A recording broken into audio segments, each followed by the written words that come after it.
नमस्कार, मी मंजुरी. MVTVच्या बातमीपत्रात आपलं सगळ्यांचं स्वागत. बातम्यांना सुरुवात करतोय, पण तत्पूर्वी एक नजर टाकूया अर्थातच आजच्या हेडलाईन्सवर.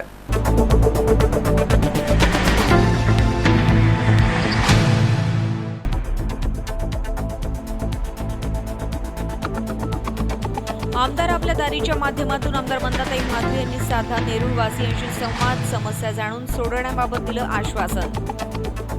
वाशी येथे श्रीमोईचं झालं आयोजन. आमदार मंदाताई म्हात्रे यांनी याद्वारे महाराष्ट्र आणि आसामचे विचार एकत्र आल्याचं केलं प्रतिपादन. सोमवारी सेक्टर 7 वाशी येथील नागरिकांच्या आमदार मंदा म्हात्रे यांनी जाणल्या समस्या, उपाययोजनांचं दिलं आश्वासन.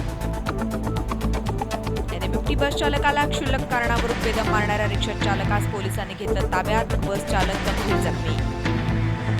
मुंबई उपनगर ठाणे नवी मुंबईतील पुनर्विकासाचा मार्ग झाला मोकळा. आधार कार्ड नसलेल्यांना दिलासा, पॅन कार्डद्वारे भरता येणार रिटर्न. आणि वातानुकूलित ST शनिवारपासून सुरू. रविवारी आमदार आपल्या दारीच्या माध्यमातून आमदार मंदाताई म्हात्रे यांनी नेरूळवासियांशी संवाद साधलाय. त्यांच्या विविध समस्या जाणल्या आहेत, त्या सोडवण्याबाबत त्यांनी आश्वस्त केलंय. तर 2.5 FSI बाबत आनंद व्यक्त करत आमदार मंदा म्हात्रेंचे उपस्थितांनी आभार मानले आहेत.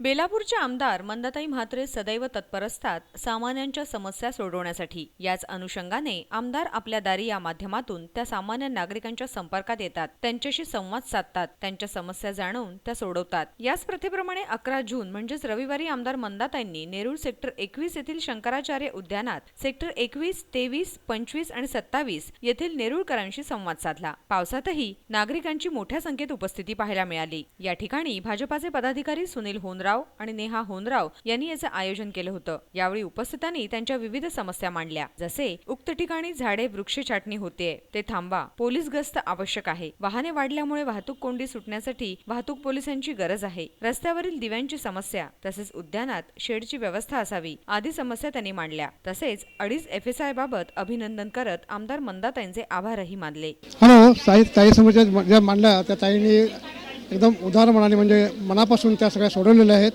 आणि प्रत्येकानं ज्यांनी त्यांना प्रश्न विचारले त्या प्रश्नांची उत्तर त्यांनी अतिशय उत्तम प्रकारे आणि सहकार्य करण्याच्या दृष्टिकोनातून दिलेले आहेत. आणि आम्हाला विश्वास वाटतो की ताई आमच्या सगळ्या समस्या सोडवतील.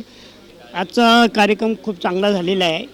आपल्या बेलापूर विधानसभेच्या कार्यसम्राट आमदार सौ मंदाताई म्हात्रे या गेली 40 वर्ष कार्यरत आहे या विभागामध्ये.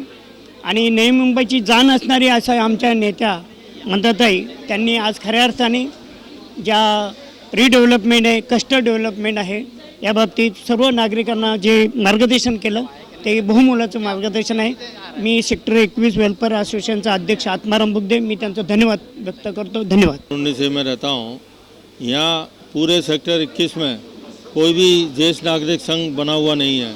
इतना ज्येष्ठ नागरिक संघ जो है उनके पास कोई साधन नहीं है अपना टाइम पास करने का, अपने वाचनालय का, अपना उसका. दूसरी बात, एज ए चार्टर्ड अकाउंटेंट ये साक्षरता मिशन मैं रिक्वेस्ट कर रहा हूँ मंदाताई से कि वो उस मिशन को आगे बढ़ाएं. तर नागरिकांच्या सर्व समस्या शांततेत ऐकून आमदार मंदाताईंनी उपस्थितांशी संवाद साधला. लक्षवेधीद्वारे 2015 सालापर्यंत घरे नियमित करण्यात येणार असल्याचे त्यांनी सांगत सिडकोद्वारे फ्री होल्ड घरे आणि पुनर्विकासाबाबत माहिती दिली. त्याचप्रमाणे आरोग्य सेवेसाठी सामाजिक संस्था आणि मुख्यमंत्री निधीतून मदत करणार असल्याबाबतही त्या म्हणाल्या. याचवेळी पंडित दीनदयाळ उपाध्याय यांच्या कार्यविस्तार योजनांची माहिती पत्रके त्यांनी वाटलेली आहेत. बता दिया है. बात है प्लॉट की तो सिडको के टेंडर आते हैं आजकल अपने नवी मुंबई में किसी को भी 1 इंच भी जगह बाकी रही नहीं है. जब सिडको इस सामाजिक सुविधा के प्लॉट के टेंडर निकालती है तभी आप देखिए और उसको भरिए. भरने के बाद मुझे बताइए तो हम कोशिश करेंगे कि आपको मिलना चाहिए, आपके संस्था को मिलना चाहिए. क्योंकि जगह तो मैं नहीं दे सकती हूँ क्योंकि जगह तो मेरी है नाही. त्याच्यासाठी ॲप्लिकेशन केलं पाहिजे. आता ते सिडकोकडे आहे का पालिकेकडे आहे तर तसं त्यांनी द्यायला पाहिजे. त्यांचं ॲप्लिकेशन घेऊन आपण बोलू आणि हे काय आमदार निधीतून पण बनवून देऊ शकतो. मैं MLA पण भी दे सकते अगर वो जगह दे देंगे हम बना के भी दे सकते हैं. बहुत सुंदर बना हुआ है. ऐसे हर जगह बनेगा तो एक लोगों को अपना अपना योगा है, सामाजिक कार्य है, कैंप है, सीनियर सिटीजन आके बैठ के मीटिंग कर सकते हैं, अलग अलग संस्थाएं आके अपना प्रवचन कर सकती है। क्योंकि फ्री होल्ड के लिए आपको अभी अपनी सोसाइटी नाम पे करके लेने के लिए जो भी आपके ड्यू है वो भर दो और एप्लीकेशन करो सोसाइटी का सिडको में, ताकि ये जगह 60 साल के लीज में थी और 40 साल अभी हमको हो गए, 20 साल जाके आगे किसी ने देखा नहीं है, हमारे बच्चे कहाँ जाएंगे और फिर बाद में सिडको कितना पैसा बोलेगी, क्या बोलेगी, वो हमको पता नहीं। इसलिए मैं जब चुनाव में खड़ी थी तब मैंने एक जाहिरनामा में दिया था कि आप मुझे चुन कर दोगे तो मैं ये अपने घर जो है वो लीज के है वो फ्री करा दूंगी। और अभी इसके अंदर 80% काम हो गया, 20% बाकी है, मगर मैंने सब सोसाइटी के अध्यक्ष और सेक्रेटरी आयोग को उनको कहती है कि अपना जो भी ड्यू है सोसाइटी के जो भी प्रॉब्लम है वो जल्दी सॉल्व करके अगर आप लेके और सोसाइटी का एप्लीकेशन सिडको में करेंगे तो ये 10-20 सोसाइटी पहले मैं सीएम के हाथ से प्रोग्राम करके देना चाहती हूँ, ताकि लोगों को लगे कि ये हमारे हाथ में सचमुच हमारी जमीन हमको मिले, फिर आप डेवलपमेंट कर सकते हैं। रीडेवलपमेंट का विषय आता है, उसके लिए आप सोच समझ कर अच्छा बिल्डर को दीजिए। नहीं तो क्या होता है आजकल काफ़ी बिल्डर रीडेवलपमेंट होने वाला है आएंगे, मगर जो जल्दी में अच्छा घर और क्वालिटी लाइफ देंगे आप उनको काम दे सकते हैं। क्योंकि अभी पूरी गवर्नमेंट में रीडेवलपमेंट होने वाली है, बिल्डिंग के 30 साल के बाद ये खराब हो चुकी है, उसके अंदर भी आपको कुछ हेल्प लगता है तो हम जरूर सजेशन देंगे। हमारे पास उसी तरीके के लोग हैं कि क्या करना चाहिए आपको, अगर बिल्डिंग धोखादायक होती है तो ये आप रीडेवलपमेंट कर सकते हैं। तो ये सब मालूमात है, ये देने के लिए आज की मीटिंग हम लोग ने यहाँ पर लगाई है। क्योंकि क्या होता है, मैं हर एक के घर में जाके चाय नहीं पी सकती। आज ये भाई साहब है बैठे हुए अग्रवाल जी, इनके घर जाके अभी चाय पी के आई, उसके टाइम हो गया, तो मैं हर एक के घर नहीं जा सकती हूँ। मेरे दिल में बहुत कुछ है कि मुझे हर घर में जाना चाहिए, मगर 3 लाख लोगों के पास मैं भी नहीं जा सकती, क्योंकि मैं भी अभी सीनियर सिटीजन में हिस्सा ला रही हूँ। मुझे भी 60 साल चालू है, तो मैं क्या किया, सबको एमएलए को सब लोग को मिलना भी है, सबकी बातें भी सुनी है, और मैं एक सिर्फ अपना चर्चे के लिए आती हूँ, ताकि मेरा भी स्वभाव आपको पता चले, आपको भी पता चलना चाहिए कि आपका एमएलए कैसा है, क्या करता है क्या नहीं करता है। जिसको हमने चुन के दिया है वो चुनाव के टाइम में आएगा और फिर वोट मांगेगा, तो आप बोलेंगे आप तो 5 साल दिखाई नहीं दिए, अब कैसे आ गए। तो हमको लोगों में लेना चाहिए, जमीन पे चलना चाहिए, आपकी बात सुन के लेनी चाहिए। इसलिए मैं सुनील जी से कहा कि आप एक मीटिंग लगाओ, जहाँ जहाँ हमारे कॉर्पोरेटर भी राजू त्रिकोणी बेटे, उन्होंने नेहरू में शुरुआत की, वाशी गांव है, वाशी है, बेलापुर है, गारावा है, मैं हर जगह भले 25-50-100 लोग मिलते हैं, मगर उनकी बात सुन के लेने में मुझे भी आनंद है, उनको भी अच्छा लगता है कि कोई तो है हमारा जो हमारी बात सुन के लेता है। तो क्या होता है, लीडर के पास जाते हैं, हाँ ठीक है पेपर देता, ठीक है मैं कर देता हूँ, आप जाओ। कम से कम आपकी बात काम हो ना हो, कोशिश करना मेरा काम है, अगर आपकी बात को मैं सुन के लेना भी मेरा काम है। अगर ऐसे नहीं हो रहा था, इसलिए मुझे लोगों के पास जाना पड़ रहा है। अभी कम से कम मुझे लगता है कि 12 या 13 प्रोग्राम है मेरा पब्लिक में, और ये 5 साल चलने वाला है हर जगह पर। और जो भी समस्या है, मेरा ऑफिस सुबह 11 से 2-3 बजे तक चालू रहता है। मेरे घर के नीचे ऑफिस है, क्योंकि मेरे पास ऑफिस को इतना बड़ा लेने को इतना पैसा नहीं है, ताकि मैं भ्रष्टाचार के बहुत खिलाफ हूँ। मैं चाहती हूँ कि हमारे जो मोदी जी है, उनका कहना है आम आदमी के तक जाओ, उनको मिलो, उनकी बातें सुन लो, कम से कम काम मत करो, नहीं होगा तो मत करो, मगर उनकी बात करेंगे तो उनका दिल हल्का हो जाएगा। जैसे अभी अंकल ने बताया उनकी दिल की बात, तो उनको आज दिन भर वो सोचेंगे चलो काम हो रहे उम्र में मजा का आई थी, उसको मेरा काम तो बता दिया है, चाहे वो करे नहीं करे। तो कोई भी हम लीडर को मिलते किसी को मिलते तो हमारे दिल में यही ख्वाहिश रहती, खुद मेरे ही दिल में मैं जब आपका निवेदन लेके जाती हूँ सीएम के पास या किसी मंत्री के पास या किसी अधिकारी के पास, तो मुझे अच्छा लगता है कि मैंने मेरा काम जो था वो कर दिया है, उधर तक ले जाकर निवेदन दे दिया है, आगे का काम उनका है और उसके लिए फॉलो करना चाहिए। आप खाली इधर बोल के चुप नहीं बैठने का, तो सुनील को बार बार परेशान करना चाहिए और सुनील आके मेरे को परेशान करना चाहिए, तब जाके काम बनता है। इसके अंदर जीत मेहनत प्रामाणिकता अगर होगी तो हर एक काम अपना सफल होता है। कभी भी मैंने नहीं सोचा था कि हमारी जमीन सरकार हमको वापस करेगी, ये कहीं भी महाराष्ट्र में या देश में आज तक नहीं हुआ है। मैं 5 बिल्डिंग थी, मैं जब कॉर्पोरेटर बनी मेरे एरिया में कोकट वर्ग की थी, तो मैं उधर कोकट वर्ग के कोर्स लेडी के सिपाही कर्मचारी काम करते थे। वो बोलते थे ताई हमारी ये जमीन ये घर हमको अगर आप दिला दे तो हम पैसा देने को तैयार है, आज आप घर नहीं ले सकते। इसके लिए मैंने अगाड़ी सरकार में काफी काम किया, काफी मेरा ही पैसा खर्चा किया, पर वो काम हुआ नहीं। सरकार ने बोला अगर हम हमारी जमीन ऐसे देने लगे तो कभी देश पे कर्जा होगा, राज्य पे कर्जा होगा, तो हम कहाँ से जमीन लाएंगे। उन्होंने मना कर दिया। फिर मेरे दिल में थोड़ा डर था। आज मैं आपसे चर्चा करने बैठी हूँ। बैठते थे मेरा हस्बैंड अच्छे से करना है, ड्रेनेज बड़ा करना है, बड़े रास्ते बनाने हैं, ये इसके लिए आज अपने को मैं मिलने को आई हूँ। मैं सुनील जी को बोला छोटी मोटी समस्या भी मैं सुन लूंगी, वाटर मीटर गटर की वो तो मैं काम कर रही हूँ। फिर भी अभी देखो वासी हॉस्पिटल में एम्बुलेंस दी है, 1 करोड़ का फंड मैंने सीबीडी बेलापुर हॉस्पिटल को 12 साल लड़ने के बाद हॉस्पिटल हुआ। मैं गए जो मंत्री थे उन्होंने वो चलाने नहीं दिया, उद्घाटन नहीं होने दिया। अभी 2 साल हो गए चुन के आई, उसके लिए मैं लड़ रही हूँ। तो बहुत सारी बातें ऐसे, बहुत काम बाकी है। अगर मुझे 20 साल की भी जिंदगी मिलेगी ना तो भी काम कम पड़ेगा, इतने काम पड़े हैं, किए ही नहीं ना, 15 साल काम ही किए नहीं ना। सिर्फ पालिका में 5% लेना, इसके ऊपर उसके ऊपर पीएल दाखिल करना, सेटलमेंट करना और लोगों को उल्लू बनाना। लोगों को भी लगता है जाने दो, एक वोट देना दे दे, किसी को भी तो देना है, चलो इनको दे दो उनको दे दो।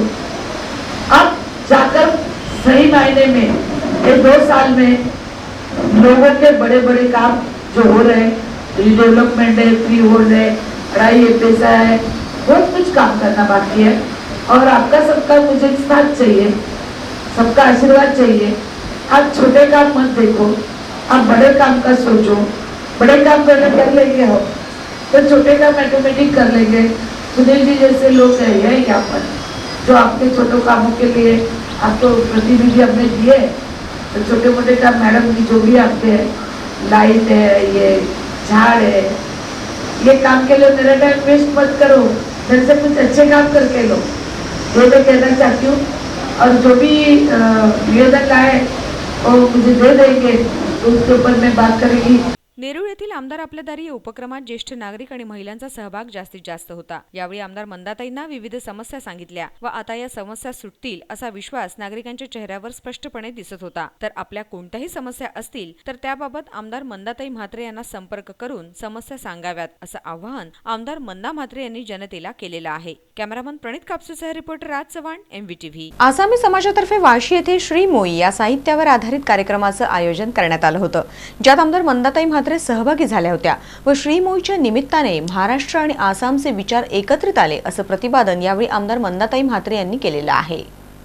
वाशी येथील ओरिसा भवन येथे अशोमिया महिला मंडळ नवी मुंबई आयोजित लिटरली एक्सचेंज प्रोग्रामचं आयोजन करण्यात आलं होतं. श्रीमोई या कार्यक्रमाद्वारे ब्रह्मपुत्र ते गोदावरी पर्यंतची एक साहित्याची महामिलन यात्रा आयोजित झालेली होती, ज्यात आसामी साहित्याबरोबरच मराठी साहित्य, संस्कृती आणि कला मंडलाचा देखील समावेश होता. या आसामी धर्तीवर आधारित श्रीमोई कार्यक्रमात आमदार मंदाताई म्हात्रे उपस्थित होत्या. आमदार मंदाताईंच्या हस्ते दीप प्रज्वलन करण्यात आलं. आमदार मंदाताईंचं टीका लावून फुलं उधळून परंपरागत पद्धतीने स्वागतही झालं. त्यानंतर आसामी गीत प्रथेनुसार गाण्यात आलं. दरम्यान आमदार मंदा म्हात्रे यांच्यासह उपस्थित साहित्यिकांचे श्रीफळ आणि पारंपरिक शेला घालून स्वागत करण्यात आलं. श्रीमोईचं प्रथमच आयोजन झालेलं होतं, ज्यात सर्व साहित्यिक एकाच मंचावर पाहायला मिळाले. त्यांच्या हस्ते पुस्तकाचं प्रकाशनही करण्यात आलं. दरम्यान आमदार मंदाताई म्हात्रे यांनी उपस्थितांशी संवाद साधला. त्या म्हणाल्या की श्रीमोई या कार्यक्रमाद्वारे महाराष्ट्र आणि आसामचे विचार एकत्रित आलेले आहेत. तसेच महिलांनी सर्वच क्षेत्रात पुढे यावं. या जगात स्त्री आणि पुरुष या दोनच जाती आहेत, बाकी जातीभेद नसतो. तसेच संस्कृती संवर्धनासाठी अशा कार्यक्रमांचं आयोजन खरंच चांगला प्रयत्न आहे, असं सांगत पंडित दीनदयाळ उपाध्याय यांच्या कार्यविस्तार योजनेची पत्रके उपस्थितांना वाटण्यात आली. पहली बार हमारी आसाम की महिला मंडल की अध्यक्षा और उनके सभी सहकारी मेरी महिला बहन और महाराष्ट्र के और आसाम के साहित्य के लिए ये कार्यक्रम हो रहा है. मुझे बहुत खुशी है कि मैं सबसे पहले इस महाराष्ट्र में और नवी मुंबई बेलापुर विधानसभा में सभी आए हुए मेहमान पद्मश्री का सभी का मैं लेखकों का स्वागत करती हूँ. किसी क्षेत्र में, मेरे इस क्षेत्र में आपका जैसे एक अच्छा कार्यक्रम यहाँ पर आज होने जा रहा है.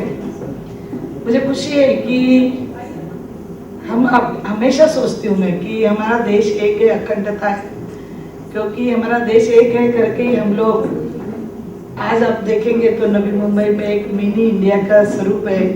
यहाँ आसामी है, केरला है, आंध्र है, राजस्थान है, गुजरात है, सभी तरह के लोग यहाँ पर नवी मुंबई में रहते हैं. और हम हमेशा अलग अलग कल्चरल प्रोग्राम में मैं हर समाज के प्रोग्राम में जाती रहती हूँ. यहाँ आने का मौका मुझे हमारे जो सुभाष कुलकर्णी जी है, साहित्य संघ मंदिर के अध्यक्ष, वो और उनके साथी आए थे कि ताई आपको आना है.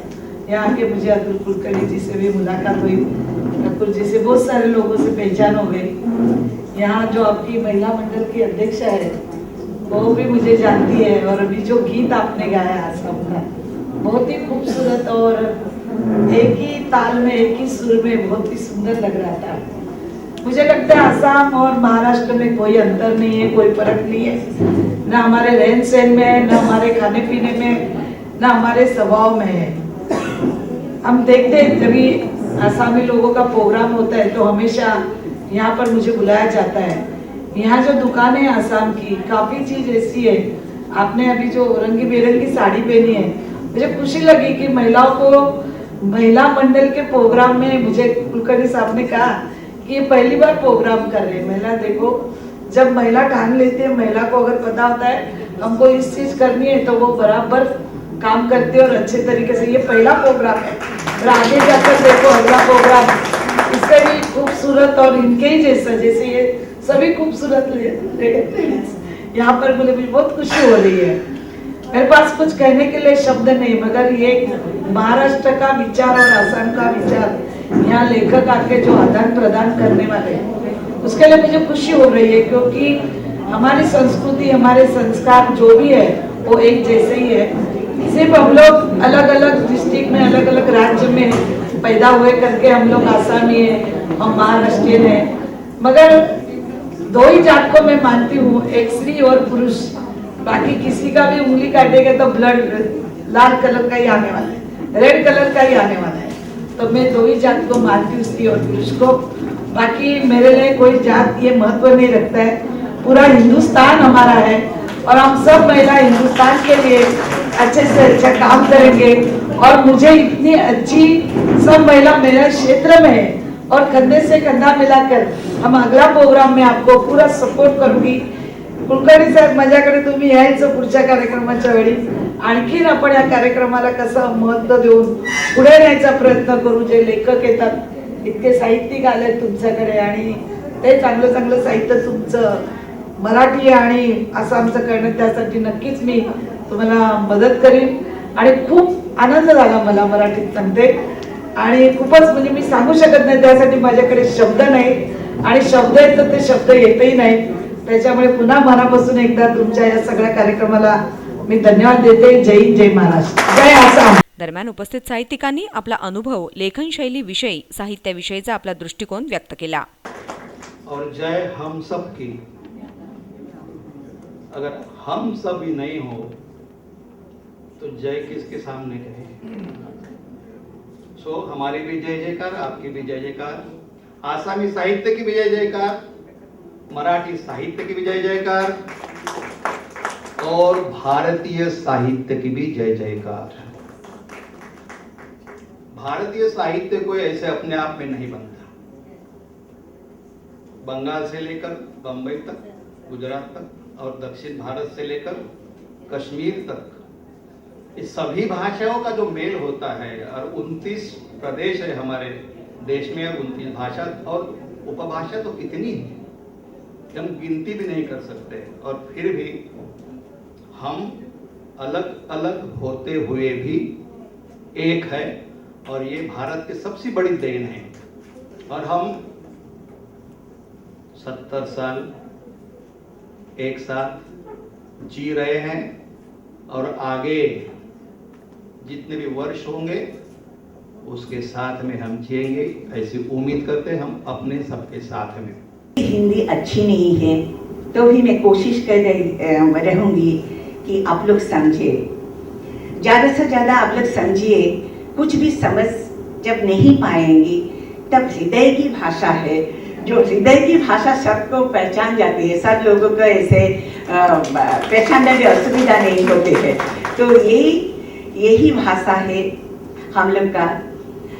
तो पहले में अहोमिया महिला मंडल, श्रीमयी महिला मंडल सभी को मेरी तरफ से कृतज्ञता और हार्दिक ग्रेटफुलनेस फ्रॉम माय हार्ट. तो ये मेरे ज्ञापन करती हूँ, क्योंकि ये सही में देवाशीष जी मेरे भाई है. सब ये हम लोग ऐसे we have to say, we have to salute you for observing this type of, this type of meetings, the cultural meet between Maharashtra and Assam. It is really not a joke.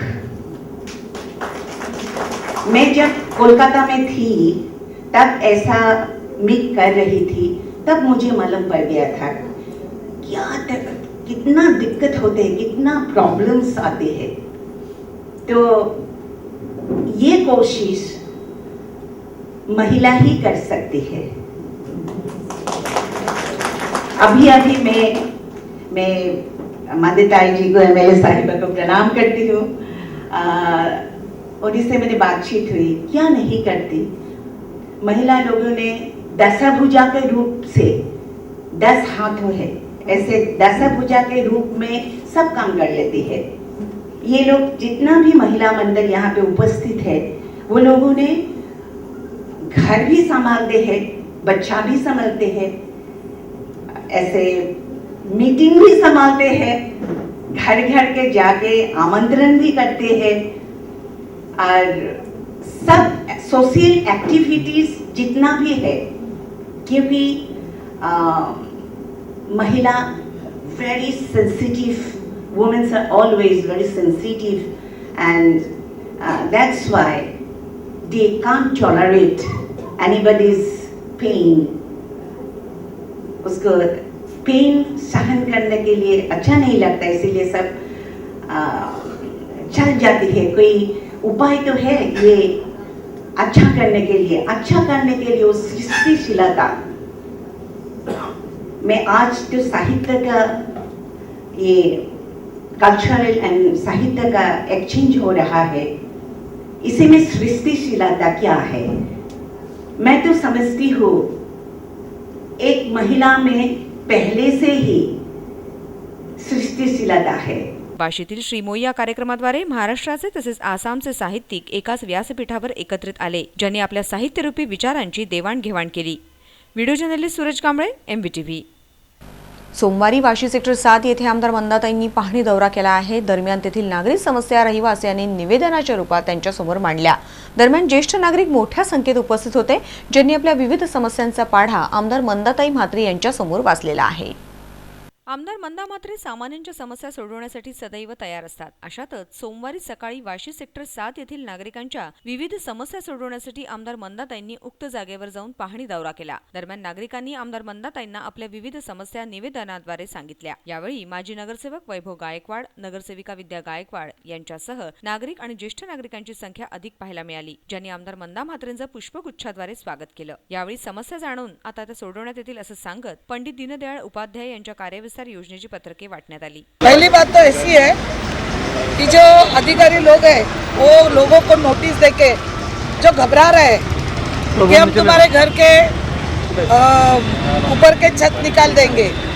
अभी ये 30-40 साल इस इमारत को हुआ है. सब इमारत की अगर दीवार देखेंगे सब कच्ची हो चुकी है. बहुत सारी बिल्डिंगें घोषित की गई है कि जिसमें लोग रह नहीं सकते, और इसी में ये लोग नोटिस निकाल के कि 2 महीने में तोड़ेंगे. कोई हाई कोर्ट में गया, कोई किधर गया. ये बात गलत है. इन सब लोगों के पीछे मैं खड़ी रहूँगी. एक का भी छत को मैं हाथ लगाने नहीं दूँगी. पहली बात तो ये है. और अधिकारी लोगों को जो समझना है वो समझ जाए, और नहीं समझेंगे तो हमको क्या करना है वो भी हमको पता है. क्यों लोगों को डरा रहे, तुम्हारे दुकान तोड़ेंगे, तुम्हारे मकान तोड़ेंगे? क्या इतना ही काम है क्या न्यू बॉम्बे में? सब नाले गंदगी से भरे हैं, सब हॉस्पिटल बंद है, सब स्कूलों में बच्चों को कपड़े तक नहीं है, और ऐसे में खाली इनको घर मकान यही सब कुछ दिख रहा है क्या?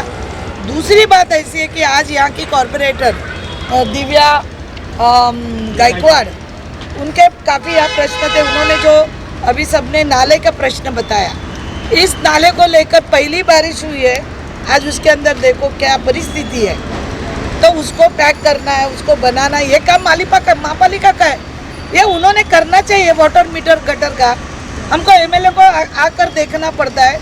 इसका मतलब यहाँ के अधिकारी क्या कर रहे हैं? सिर्फ दुकानों को पर्ची देने का, फिर कॉम्प्रोमाइज करने का, लोगों से पैसा निकालने का, यही काम कर रहे हैं क्या?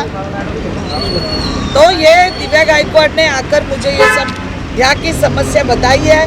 सब गार्डन होना चाहिए, सुशोभीकरण होना चाहिए, जगह पे टॉयलेट होना चाहिए, ऐसे हर एक समस्या का रास्ता जाने के लिए होना चाहिए. और दूसरी बात है, यहाँ से जो लोग क्रॉस करते हैं हाईवे, बहुत सारे एक्सीडेंट होते हैं, आपको भी पता है, पेपर में टीवी में हम लोग देखते. तो वहाँ एक फुट ब्रिज होना चाहिए. और अगर महानगर पालिका नहीं बनाएंगी, और साउंड जो यहाँ सब सीनियर सिटीजन रहते हैं, उन्होंने मुझे एक लेटर दिया है कि ये साउंड का PWD का अधिकारी से ये सब बनाना है. और अगर महानगर पालिका ये ब्रिज वगैरह नहीं बनाएंगी तो मैं मेरे एमएलए फंड से बनाऊंगी. इसके लिए मैंने ढोके साहब को भी बुलाया, वार्ड अधिकारी को, कि जो काम लोगों के आज बारिश में जरूरी है वो पहले करो, फिर नोटिस दो. बारिश में क्या लोग पतरे निकालेंगे क्या करके? बराबर नहीं, गलत बात है. और मैं कमिश्नर से बात करूंगी और CM से भी बात करूंगी. ये नवी मुंबई पालिका में डराने का जो पब्लिक को काम चल रहा है वो हम सहन नहीं करेंगे. आता उक्त ठिकाणी आमदार मंदा म्हात्रे यांनी दौरा केलेला आहे. समस्या जाणलेल्या आहेत, त्यामुळे आता त्या समस्या लवकरच सुटणार हे मात्र निश्चित. Video journalist Pranit Kapse, MVTV. शुक्रवारी NMMT बस चालकाला क्षुल्लक कारणावरून मुजोर रिक्षा चालकांनी मारहाण केली होती. या घटनेत गंभीर जखमी झालेला बस चालक सध्या रुग्णालयात भरती आहे. दरम्यान उक्त घटनेचा व्हिडिओ व्हायरल झाल्याने संतप्त प्रवाशांनी आपल्या संतापजनक प्रतिक्रिया MVTVला दिलेल्या आहेत. शुक्रवारी संध्याकाळी घणसोली येथे NMMT बस चालकाने एका रिक्षा चालकाला रिक्षा बाजूला घे असं सांगताच मुजोर रिक्षा चालकाने फैयाद पठाण नामक बस चालकाला बेदम मारहाण केली. तसेच हा वाद सोडवण्यास गेलेले अन्य बसचे चालक गोपाळ वाघमारे आणि गौरव कोंडे यांना देखील इतर रिक्षा चालकांनी चोप दिला. या सर्व कृत्याचा व्हिडिओ व्हायरल झालेला आहे, त्यामुळे संतप्त प्रवाशांनी आपल्या संतापजनक प्रतिक्रिया MVTVला दिलेल्या आहेत. स्टॉपवरती रिक्षावाले सतवतात, चढवताना पण आडवे येतात. कधी कधी भयंकर रिक्षावाले गाडी येत असताना सुद्धा तकलीफ करतात भाड्यासाठी. तर ह्या रिक्षावाल्यांचा तुम्ही लोक बंदोबस्त करावं असं. आणि रिक्षावाल्याला शिक्षा झालीच पाहिजे असं माझं तरी मत आहे. कारण NMTवाले आपल्या मर्यादित बरोबर ते चालवतात, स्टॉपवरती घेतात. त्याच्यामुळे रिक्षावाल्यांची चुकी असावी असा माझा तरी हेतू आहे. माझं नाव जितेंद्र सीताराम पुरळकर. वो गलत किया, मारना नहीं चाहिए, लेकिन कानून अपने हाथ में नहीं लेना चाहिए. उसने मार के गलत किया, लेकिन गलती उसका भी है, ऐसा कुछ बात नहीं है, लेकिन उसको मारना नहीं चाहिए था. उसने मारा, कानून भी किसके लिए बना है? जब उसको मारा तो कानून किसके लिए बना? कानून को बोलना चाहिए. वो कंप्लेंट कर सकता है, 100 नंबर दिया हुआ है, 100 नंबर डायल करके वो पुलिस को भी बुला सकता है और केस भी कर सकता है, लेकिन उसने मार के गलत किया. नहीं, बजा अच्छा, उसने हॉर्न बजा के अच्छा किया, लेकिन उस जगह पे तो सही किया, लेकिन उसने मार के गलती किया. उसको मारना नहीं चाहिए था. वो केस कर सकता था उसके ऊपर और उसको बोल सकता था, लेकिन कानून ये नहीं कहता कि वो मार सकता उसको. पप्पू गुप्ता. NMMTचा बस चालक फैयाद पठाण हा गंभीर जखमी झालेला असून रुग्णालयात दाखल आहे. या संदर्भात रिक्षा चालक राजू वशिवले, दादा गुडेकर या दोघांना कोपरखैरणे पोलिसांनी ताब्यात घेतलं असून अन्य 2 साथीदार मात्र फरार आहेत. त्यांचा शोध सुरू आहे. कॅमेरामन सूरज कांबळेसह रिपोर्टर राज चव्हाण, MBTV. मुंबई उपनगरे ठाणे, नवी मुंबई व सिडकोच्या जागेवरील क्लस्टर डेव्हलपमेंटची बंदी मुंबई उच्च न्यायालयाने उठवलेली आहे. त्यामुळे इमारतींच्या पुनर्विकासाला वेग येणार आहे. तसेच खासगी विकासकांना देखील 4 FSI मिळणार आहे. मुंबई उपनगरे ठाणे, नवी मुंबई व सिडकोच्या जागेवरील क्लस्टर डेव्हलपमेंट योजनेला 2014 मध्ये दिलेली स्थगिती मुंबई उच्च न्यायालयाने शुक्रवारी उठवली. यामुळे येथे ही योजना राबवण्याचा मार्ग मोकळा झाला असून जुन्या इमारतींच्या पुनर्विकासाला वेग येणार आहे. या योजनेअंतर्गत झोपडपट्टी व मोडकळीस आलेल्या इमारतींचा पुनर्विकास करणाऱ्या खासगी विकासकांनाही 4 FSI मिळणार आहे. क्लस्टर डेव्हलपमेंट योजना राबवण्यासाठी राज्य सरकारने त्याचा पर्यावरणावर काय परिणाम होणार आहे याचा अभ्यास केलाय. तज्ज्ञांनीही अभ्यास करून त्यास परवानगी दिली आहे. त्यामुळे या योजनेला सप्टेंबर 2014 मध्ये दिलेली स्थगिती आता उठवण्यात आलेली आहे. Bureau report, MBTV. गैरव्यवहार रोखण्यासाठी आधार आणि पॅन कार्ड जोडण्याचा कायदा केंद्र सरकारने अंमलात आणला होता, पण आता सर्वोच्च न्यायालयाने आधार पॅन जोडणीच्या निर्णयाला स्थगिती दिलेली आहे आणि आता फक्त पॅन कार्डचाच वापर करून इन्कम टॅक्स रिटर्न भरता येईल असंही स्पष्ट करण्यात आलेलं आहे. केंद्र सरकारने बोगस पॅन कार्डद्वारे होणारे गैरव्यवहार रोखण्यासाठी आधार पॅन जोडण्याचा कायदा अंमलात आणला होता. सरकारच्या या निर्णयाला सर्वोच्च न्यायालयात आव्हान देण्यात आलं होतं. आधार कार्ड ऐच्छिक असल्याची भूमिका घेणारं सरकार अचानक एवढा मोठा निर्णय कसं घेऊ शकतं असा प्रश्न उपस्थित झाला. त्यावरील सुनावणी दरम्यान सुप्रीम कोर्टानं आधार पॅन जोडणीच्या निर्णयाला स्थगिती दिली आहे. आधार कार्ड नसल्यास पॅन कार्डचा वापर करून इन्कम टॅक्स रिटर्न भरता येईल असंही यावेळी स्पष्ट करण्यात आलंय. तसेच घटनापीठाचा निकाल येईपर्यंत आधार पॅन जोडणीवरील स्थगिती कायम राहणार आहे. Bureau report, MBTV. कोकणवासियांचा प्रवास आता वातानुकूलित आणि आरामदायक होणार आहे, कारण शनिवारपासून राज्यमार्ग परिवहन महामंडळाची वातानुकूलित शिवशाही ST मुंबई रत्नागिरी मार्गस्थ झालेली आहे. त्यामुळे प्रवाशांना वाजवी तिकीट दरात ही सोय उपलब्ध झाल्याने दिलासा मिळालेला आहे.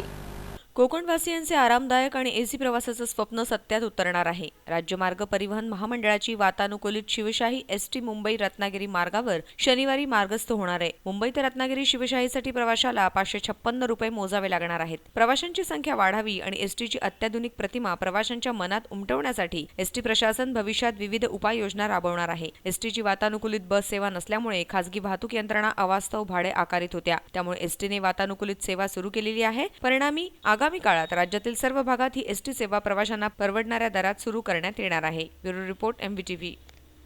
आता तुम्ही तुमचं लाडकं चॅनल MBTV न्यूज हे मोबाईल, लॅपटॉप आणि होम कॉम्प्युटरवरही पाहू शकता. त्याकरता www.mbtvnews.com या वेबसाईटला भेट द्या.